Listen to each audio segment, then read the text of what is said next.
नमस्कार, मेरा नाम मनोज पाल है और मेरे साथ मौजूद है जिला प्रचार प्रमुख है विश्व हिंदू परिषद के और संगठन मंत्री है वो Muzaffarnagar chemist and druggist association Muzaffarnagar से।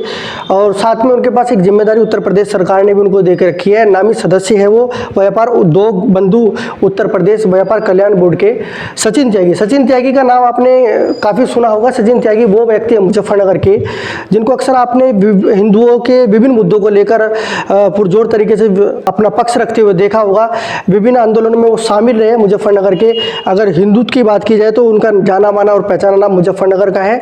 अधिकारियों में अच्छी खासी उनकी पैठ भी है और वो विभिन्न मुद्दों को लेकर हिंदुत्व के मुद्दों को लेकर अक्सर मिलते रहते हैं और उत्तर प्रदेश सरकार ने उनको एक नामित सदस्य चुना है मुजफ्फरनगर के। आज हम उनके साथ बातचीत करेंगे कि उत्तर प्रदेश सरकार की क्या नीतियाँ हैं, किन नीतियों के अंतर्गत वो काम कर रहे हैं और उत्तर प्रदेश सरकार के कार्यों को वो कैसे देखते हैं और उत्तर प्रदेश सरकार किस तरीके से आम जन कल्याण के लिए कार्य कर रही है। तो सबसे पहले सचिन त्यागी जी, खोजी न्यूज़ में आपका बहुत बहुत स्वागत है। धन्यवाद। सचिन जी, उत्तर प्रदेश सरकार की जो नीतियाँ लगभग 4 वर्ष पूरे हो चुके हैं, तो उनके काम और कार्यों को आप कैसे देखते हैं? उत्तर प्रदेश सरकार माननीय मुख्यमंत्री श्री योगी आदित्यनाथ जी के संचालन में बहुत अच्छा कार्य कर रही है।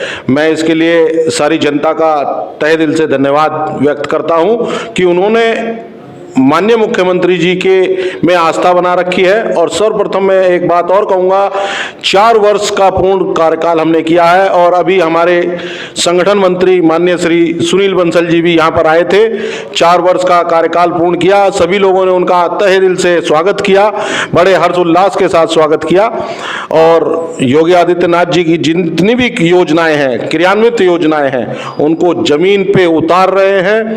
आप चाहे किसी भी योजना के तहत देखें, बहुत अच्छा कार्य हो रहा है और मैं इसमें माननीय मुख्यमंत्री जी का बहुत बहुत आभार व्यक्त करता हूं, उनको साधुवाद करता हूं कि वो जनता के हित के कार्य कर रहे हैं। आपके पास भी एक जिम्मेदारी उत्तर प्रदेश सरकार ने दी थी। मैं ये जानना चाहता हूँ कि क्यों आपको जिम्मेदारी मिली मुजफ्फरनगर से कि आप एक नामित सदस्य बने? क्या वो इफेक्ट थे कि सचिन त्यागी को चुना गया था? देखिए, ये उद्योग और व्यापार बंधु का नामित सदस्य हमको बनाया गया कि जितने भी लघु उद्योग यहाँ पर क्रियान्वित हैं उनको सुचारू रूप से चलाया जाए। यहाँ पर हम 2 लोग को नामित किया गया, जिसमें मैं सचिन त्यागी और दूसरा नाम श्री मोहन तायल। हम दोनों को यहाँ पर इसीलिए नामित किया गया कि साहब आप जो है जितने भी व्यापारी हैं उनकी समस्याओं को सुने, समस्याओं को उनको जो है किसी भी हद तक जो है उसको सुधारा जाए और जो कार्य हैं, जो व्यापार हित में कार्य हो रहे हैं, उनको उन तक पहुँचाया जाए, व्यापारियों तक पहुँचाया जाए।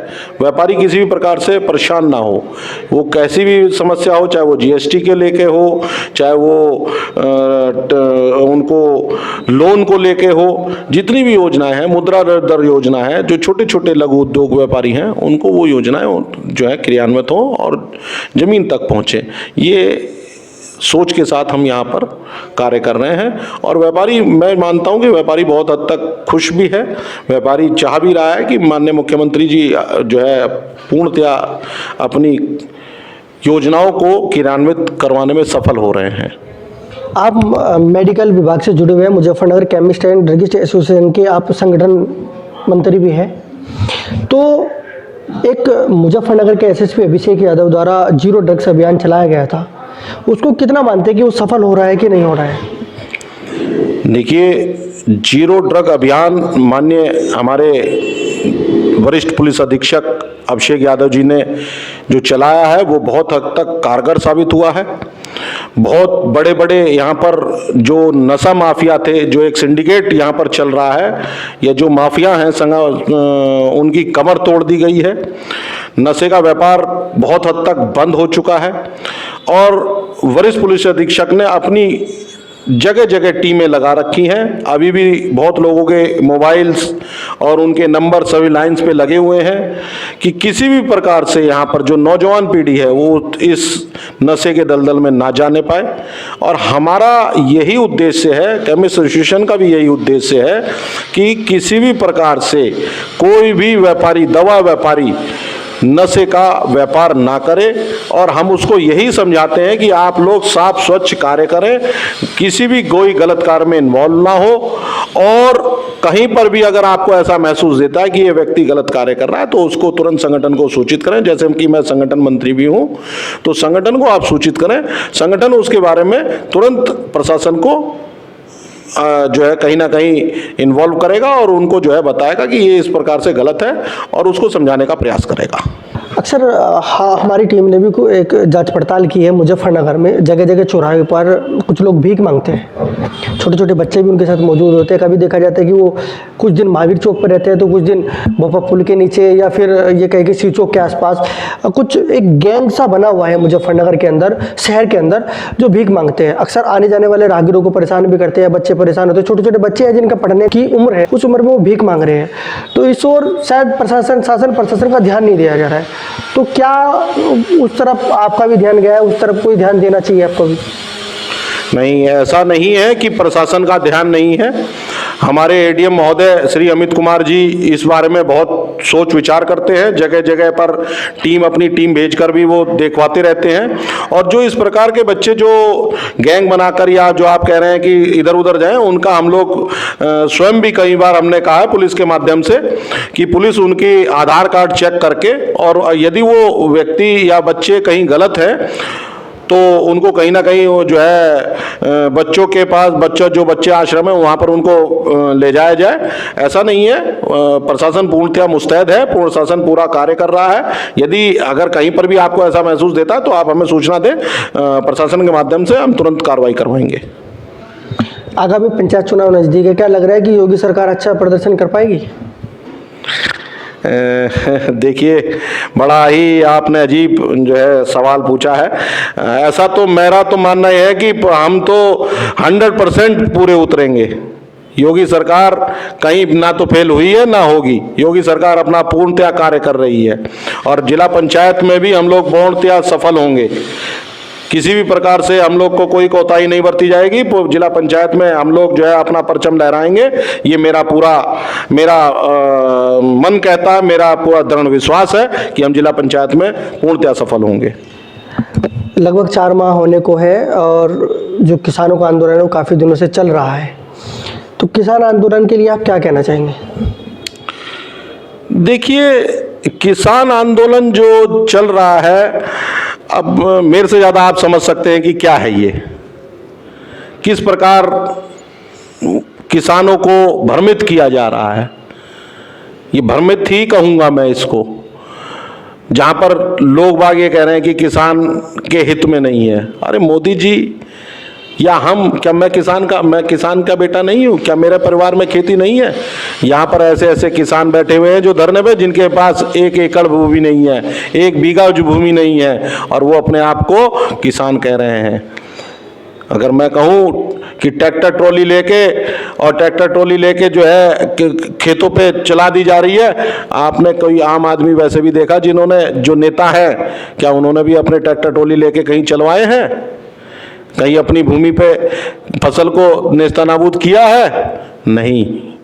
लेकिन ये एक सोची समझी रणनीति के तहत हो रहा है। किसानों को भ्रमित किया जा रहा है। मोदी जी सदा किसानों के हित के बारे में सोचते हैं, नई नई योजनाएं बनाई हैं किसानों के लिए। देखिए, किसान के लिए जो अब तक 6,000 रुपये आता था वो अब बढ़ के 9,000 रुपये हो गया। ये किसान हित में नहीं है तो क्या है? किसानों के लिए जितनी गन्ने की अभी तक पेमेंट नहीं होता था, सारा पेमेंट हो चुका है। ये किसान हित में नहीं है तो क्या है? मिलों को सख्त हिदायत है कि आप सारा का सारा पेमेंट उनको करवाया जाए, और नई नई फसल प्रणाली हम लोग ला रहे हैं। किसान हित में नहीं है तो क्या है? मैं फिर कहूँगा, ये जो किसान आंदोलन कर रहे हैं, ये भ्रमित किया जा रहा है कि किसी प्रकार से मोदी को रोकना है, सिर्फ और सिर्फ मोदी का विरोध करना है। ये बर्दाश्त नहीं होगा, हम बिल्कुल बर्दाश्त नहीं करेंगे। मोदी जी और योगी जी के शासनकाल में जैसा कार्य हो रहा है, ऐसा ना तो हुआ ना होगा। एक दवा के कारोबार से आप जुड़े हैं और मैं जानना चाहता हूँ, Muzaffarnagar chemist and druggist association के वो कौन से बिंदु होंगे जिन पर काम होना चाहिए, सरकार को उस ओर ध्यान देना चाहिए? सर्वप्रथम तो मैं जिस प्रकार से हम दवा व्यापार से जुड़े हुए हैं, मेरे साथ मेरे बड़े भाई भी हैं यहाँ पर मौजूद हैं, मैं उनसे भी यही कहता हूँ, अभी हमारा वही जिक्र हो रहा था कि दवा व्यापार में सबसे पहले जो ई फार्मेसी आया है, ये सबसे बड़ा हमारे लिए विध्वंसक है। ई फार्मेसी नहीं होना चाहिए। ई फार्मेसी का हम पूर्णतया विरोध करते हैं। ई फार्मेसी सभी के लिए रोजगार छीन जाएगा कि दवाइयों का जो कोई उसका मापदंड नहीं होगा।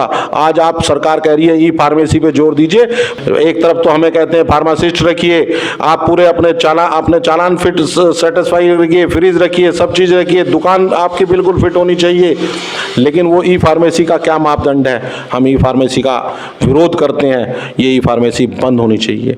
दूसरा, नशे के कारोबार में जो लोग इन्वॉल्व हैं, जो लोग नशा बेच रहे हैं, उन पे कार्रवाई हो। उनके सालों के जितने भी अगर वो कर रहे हैं, उनके सालों के जो लेज़र हैं, उनको चेक करवा के उनको कड़ा सा कड़ा दंड दिया जाना चाहिए। यही मैं कहूँगा। जितने भी हमारे ड्रग कंट्रोलर साहब हैं या हमारे प्रिंसिपल सेक्रेटरी हैं, मैं उनसे ये आग्रह करूँगा कि नशे का कारोबार बंद होना चाहिए। हमारी नौजवान पीढ़ी जो नशे के दलदल में जा रही है, उसे हमें बचाना है। हमें अपने देश को बचाना है, भारत देश को बचाना है। मैं भारत देश का वासी हूँ और इस वजह से मैं कह रहा हूँ कि नशा नहीं होना चाहिए, नशा मुक्त होना चाहिए। अक्सर देखने में आता है कि जो नशे का कारोबार करने वाले दवा व्यापारियों में वो मुश्किल से 2 या 3% होते हैं। क्या मानते हैं कि उन 2-3% की वजह से पूरा दवा जो व्यापारी है वो भी बदनाम होता है? आप बिल्कुल सही कह रहे हैं। मैं ये नहीं कह रहा हूं कि नशे में सभी लोग इन्वॉल्व हैं, मुश्किल से 1 या 2%, मुश्किल से, लेकिन वो 1-2% जो हैं, उन्होंने पूरा का पूरा व्यापारी को एक संदेह की दृष्टि से देखा जाने लगा। वो 1-2% जो लोग हैं, उन पे कड़ी कार्रवाई हो।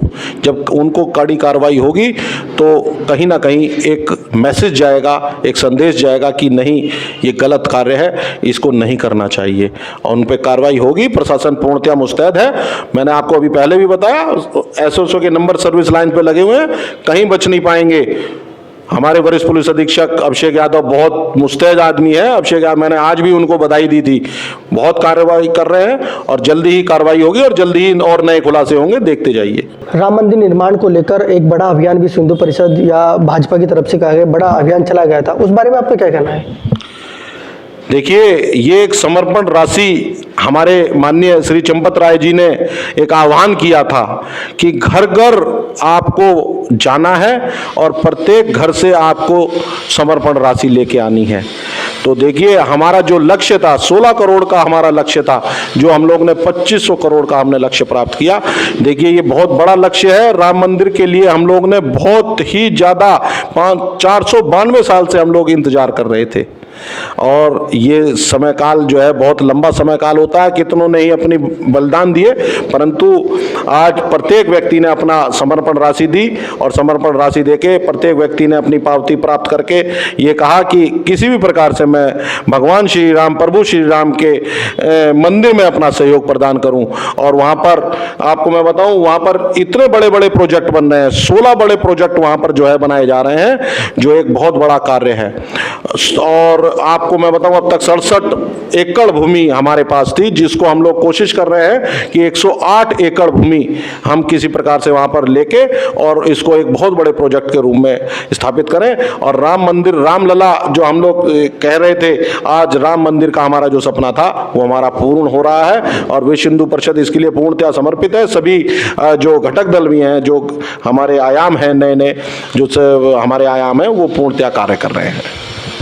तो ये थे हमारे साथ मुजफ्फरनगर से सचिन त्यागी प्रखर हिंदूवादी नेता है, और राम मंदिर को लेकर भी उन्होंने बड़ी अच्छी बात कही कि वो पूरा विश्व हिंदू परिषद इसको लेकर समर्पित है। दवा व्यापारियों की जो समस्या आ रही थी फार्मेसी को लेकर भी उन्होंने बताया कि कैसे वो दवा व्यापारियों के लिए एक अभिशाप जैसा बन चुका है। तो सचिन जी, खोजी न्यूज़ से बातचीत करने के लिए आपका बहुत बहुत धन्यवाद, बहुत बहुत शुक्रिया। बहुत बहुत धन्यवाद। मैं आपके माध्यम से यही कहना चाहूँगा कि जय हिंदू, जय भारत, वंदे मातरम।